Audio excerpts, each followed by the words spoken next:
afternoon and welcome to KnightHunter Books. As you might have guessed, I'm John. I'm Bex. And we're here today to talk to you about what we've been reading in September. I'll let Bex go first because she's actually thought about this a bit more in advance.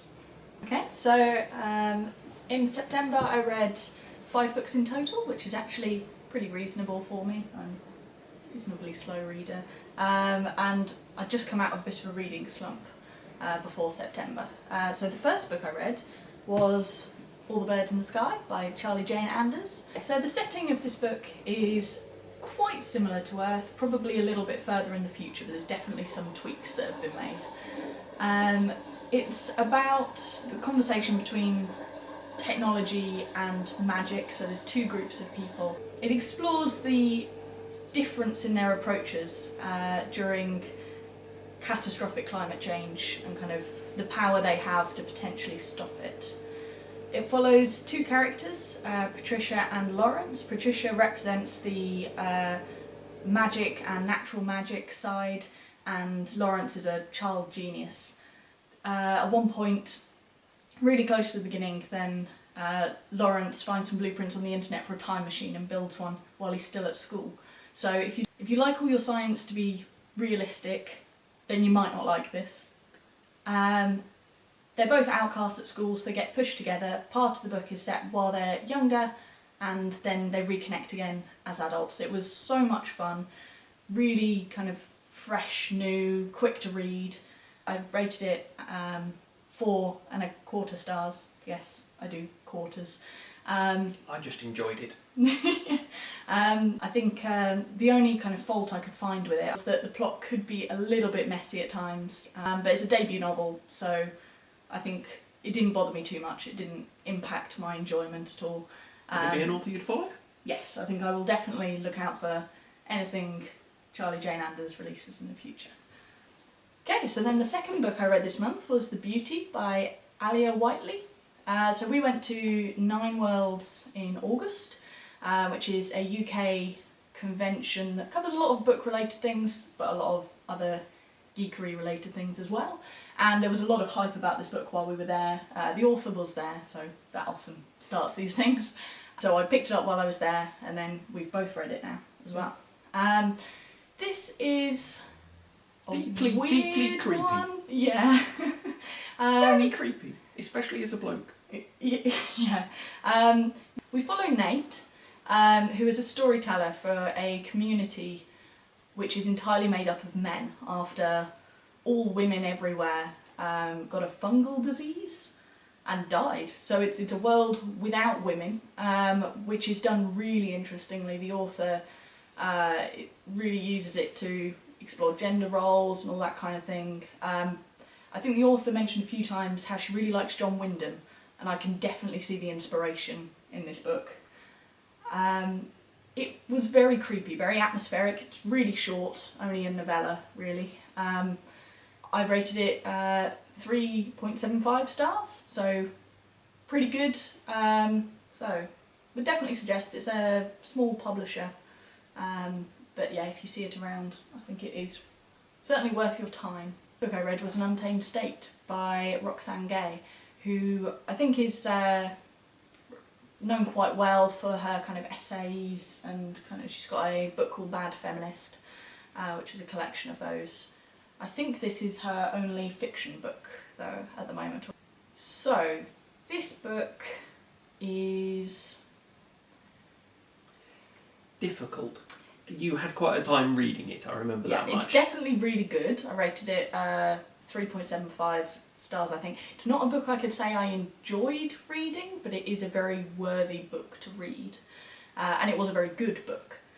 It centres around a girl called Morel, whose parents live in Haiti, but she's mostly grown up in the US and is married to an American man.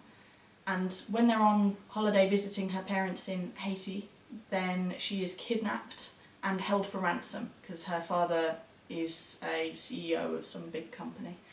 And this, it sounds like a cliche, this does not pull any punches. It really does starkly show the horror that humans are capable of. So what I really liked about this book was you have all the traumatic experience in the first half, but then you really get to see how she copes with that when she comes home. And I probably can't say myself, but I know I've read in quite a few reviews that this is a really good depiction of kind of PTSD and surviving abuse. One thing I found quite interesting, or towards the first half, then there are a lot of flashbacks to her life before the event, a lot of kind of family drama kind of type storylines with her and her husband, which at the time when I was reading it, then they were kind of the bits that were grabbing me less, but I think putting that groundwork in is what made this into such a good book later on, because I really felt like I understood the characters, and even when they were acting irrationally I could see totally where that had come from and why that made sense with their personalities. So if that sounds like something you'd be interested in reading about, then it is a really good example of that, but I think you'll know if you want to read something about that topic or not. So. As will become clear, I tend towards slightly lighter reads than you do. This isn't going to be going on my to-read pile. No. But I think it has been around BookTube a lot and good reviews generally. Now for something a bit more fun. No. Oh, okay. Oh. I read next another very short one, only a few hundred pages, Toni Morrison's Sula, which is, I think our most famous one is Beloved, but this gets a lot of acclaim as well. Unfortunately, I did not get along with this book, and I struggle to say or to know why exactly, to put my finger on what it was. So it follows two girls growing up, black in the US in the 20s, I think. And it really is about the friendship between those two girls. Quite a lot of time passes over the book, even though it's quite short. And I was really on board with that. I really wanted to, the setting really interested me, and just more books about female friendships I think is a great thing. This was written in the 70s. I think the main thing I struggled with was the writing style. I really just didn't connect with what was going on. I think the style is, there's quite a lot of stream of consciousness writing, where it will jump from kind of one thought to another, multiple points of view. You struggled with how much it being condensed, didn't you? Yeah, it felt like an epic family drama, like thick books that tell many generations and lots of characters, except it was done in 200 pages. So I'd barely got to know a character before they died, quite often, and there wasn't always a lot of lead up. I missed it. I missed the lead up of why characters were doing certain things, which is totally different to Untamed State, where that's what I really liked about that. So I think there are tons of good reviews out there for this book, so I think it is a personal taste thing. I think you might like it, you might not. I probably can't say I'd recommend it. I gave it 2 stars, 2.5 stars I think. And I probably won't be reading anything else by Toni Morrison. So after this then I felt the need for something that I knew I'd like. So the next book I read, this is the one where we move on to something more fun, was The Long Way to a Small Angry Planet by Becky Chambers, which is definitely my favourite book of the year and has gone on to my favourites of all time books. This is amazing. It is a science fiction story, space opera. It has a lot of comparisons to Firefly and that sort of thing. There is a crew on a spaceship who do have a kind of quest of sorts, but that's all kind of background. What really matters in this book are the characters, and they are incredibly diverse. I think it read more like someone wanting to explore alien psychology and how we might work together as a society that is made up of lots of different species, and actually some really stark differences, but it's a really good example of how it can work. It's a very hopeful book. Yeah. I think, in that way.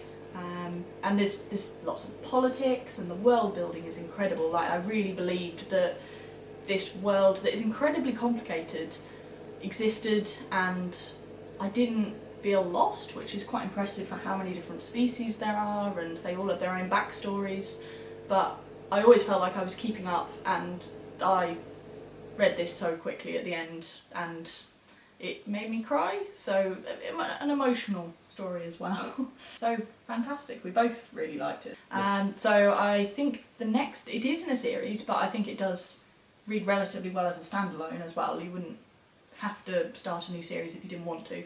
But I will definitely be picking up the next book, which I think is out in a mere months, might even be out next week.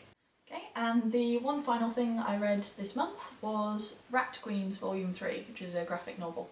This is probably one of my favourite graphic novels at the moment. I will mention quickly, unfortunately there is something problematic about one of the illustrators, which you might want to look into before you start picking them up. This is the last edition without that moral quandary. So I don't know if I will be continuing with the series, but I did really enjoy it. They're based around a collection of women who have formed a band. It is of a kind of fantasy setting, very kind of inspired by...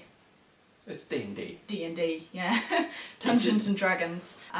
It really does flip all the tropes on their head though, and the fact that they're all women is quite unusual. The characters are incredibly diverse. So yeah, really enjoyed this. I will now hand over to John for his wrap up of September. Okay, so I tend to keep slightly less thorough records and score with slightly less precision. So generally what you'll get is whether I enjoyed something or not. First book I think I read in September is The Obelisk Gate by N.K. Jemisin. Now, I thoroughly enjoyed the 5th season, and this had slightly less impact. The first one will take your heart out and stomp all over it. This one doesn't hurt quite as much, but it's still a really enjoyable book. I made it sound horrific. It's really good. Next one I read was by Claire North, The Sudden Appearance of Hope. Sorry, I'll take it down rather than hold it in front of you. No, that's fine. The Sudden Appearance of Hope is I think, third in a line of literary speculative fiction from Claire North. In this, the main character has an interesting ability in that she's completely forgettable. Her parents forget that she exists. By the time of the book, she spent half her life without any meaningful connection or relationship with any other person in the world. It slightly screws her up. And she becomes a thief, because when people don't remember they've been robbed, it's quite a good way to make a living. And the book sort of picks up from there. I really like Claire North and I really like these books. Next was The Water Knife by Paolo Bacigalupi. And The Water Knife is I would say, near future techno thriller, honestly. Bacigalupi gets a lot of credit for writing sort of climate fiction, if you like, and this is about what happens in the southwest of America when the water runs out. Honestly, whilst I really liked the world building side of it and the look into how these various things would react and what systems would be put into place, fundamentally it's an okay techno thriller. So not my favourite book, I think sort of okay. Finally, Uprooted by Naomi Novik. Now, I thoroughly enjoyed this. I am reasonably sure I cried at the end. It's not going to be everybody's cup of tea. If you have a look at the Goodreads reviews, you'll note that 4.2 I think is the average rating. The top rated review is a 1-star review. Currently. And what I think people are objecting to is that the characters are not very deeply drawn, and I didn't care while I was reading it at all. It's very much a fairy tale. You know the sort of ways they're going to behave, not because you've been told it in this story, but because you've read about Baba Yaga and you've read, you know, Eastern European folk tales, and that's the sort of stuff it's building on. It's really very good. I thoroughly enjoyed it. I might have to pick up that one next week. Yeah. The only other thing, actually, might be worth mentioning is one of my favourite authors that I've discovered over the last couple of years is a guy by the name of Max Gladstone. And he's written a sequence of novels called the Craft Sequence, and I thoroughly enjoyed them. But why I'm talking about them now is that he's written some interactive fiction. So effectively I've read an interactive novella called The City Thirsts, which I thoroughly enjoyed. It was a really interesting way to revisit the world. And that's it for this month. Let us know if you've read anything that either of us have read. Or if we liked any of these, what books you'd recommend that are similar, or if they remind you of any. So.